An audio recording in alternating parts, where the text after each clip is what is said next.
Okay, hey, I do want to address Trent Bray in this way. He was an absolute professional in my conversation with him yesterday. We walked over to address the team together, and he talked about this special place and what was a special place for him as a player and a coach, and it can be for the players that are here. Going to be an excellent coach in his next spot, and wish him the very best. With that, happy to answer questions.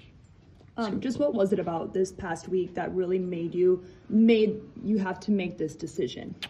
Yes, it evolved. It was over time, and when you think about the front half of the schedule and how difficult that was, and you know, you're always looking for consistent improvement in every facet. And we got some improvement, then we'd step back, and ultimately, as we got to through the Wake Forest game, it was apparent to me that we're in a place where we needed to make the decision at that time. Just what are some of the characteristics that you're maybe looking for in the next head coach at Oregon State? Yeah, it always starts with integrity and character. We want somebody that aligns their values with this great university and program. Recruiting is different nowadays, and so somebody that is actually showing success in recruiting in the new marketplace with NIL, with revenue share, want somebody that has cut their teeth already in that and showing success there. West Coast presence would be important. It's not a must, but it's an important component to this, and certainly somebody that can command the enterprise, that can look at the big vision beyond the next year with me, partner with me to move this program forward, a program that should be at the top of the conference, and that this university, our student athletes, and Beaver Nation deserve. This hiring process is different than the last one that you wanted to make something real quick. Now you have a little bit of time. You called it a runway. What would you say to Beaver Nation that you're the right guy to make this next hire? Yeah, well, look, I've hired 5 Division I head coaches in football.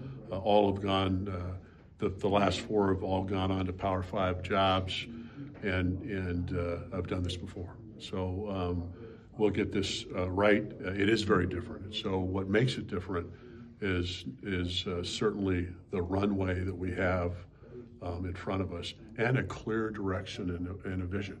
And I'll remind everybody that last time we made the hire, we didn't know where we were going.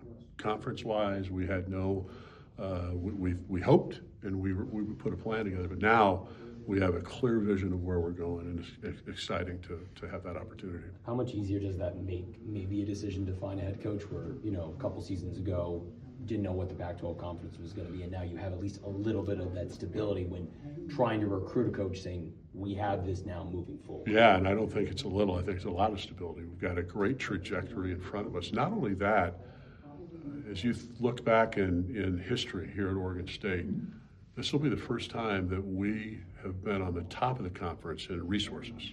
And so when you think about this opening, it's the best job in the Pac-12. It is the best job in the Pac-12. Why? Facilities, resources, fan support, all combined to make this an excellent job. Scott, the money that you got for the buyout, was that 100% outside? Yeah, actually, the dollars that we raised were for 3 things, Kerry. One was for buyout, 2 was for additional rev share, and 3 was some more salary support as we recruit. And all of those dollars are external to the university. Scott, how high would you be willing to go in terms of salary with a new head coach? I mean, Trent was obviously making significantly less than. I'm sorry, I'm rambling, but Trent was obviously making significantly less than Jonathan had. Different landscape. Where do you look to compete salary-wise? Yeah, top of the Pac-12. Okay. Would it be accurate to say that you're looking for someone with previous head coaching experience? Just from your description. That certainly would be an emphasis. Now, we're not going to box ourselves in, because talent, the person, the leader, is most important. And sometimes it is the best job in the Pac-12. Why?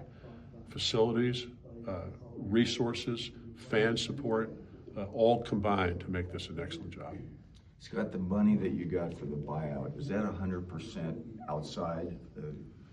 Yeah, actually, the dollars that we raised were for 3 things, Kerry. One was for buyout, 2 was for additional rev share, and 3 was some more salary support as we recruit. And all of those dollars are external to the university. Scott, how high would you be willing to go in terms of salary with a new head coach? I mean, We'll- Trent was we'll, obviously making significantly yeah, less I'm than. sorry. I'm sorry, I'm rambling, but No, keep Trent was obviously making significantly less than Jonathan had. Different landscape. Where do you look to compete salary-wise? Yeah, with a coach? top of the Pac-12. Okay.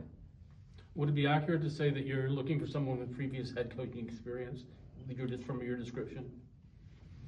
That certainly would be an emphasis. Now, we're not going to box ourselves in because talent, the person, the leader is most important. And sometimes you find that in different shapes and sizes. But certainly we will be looking at sitting head coaches. You said experience with the NAL situation is important. If somebody doesn't have that, does that mean they're a little bit behind in your consideration of that? I think having that experience is important, or building a staff around you that has that experience. In terms of just the recruiting deadlines, did that play any role into making this decision, knowing that you will have a little bit more time than maybe if you had waited until the end of the season to make this decision when it comes to just finding a coach and getting another recruiting class ahead of next year? Yeah, a couple things. One is just to level set on the portal.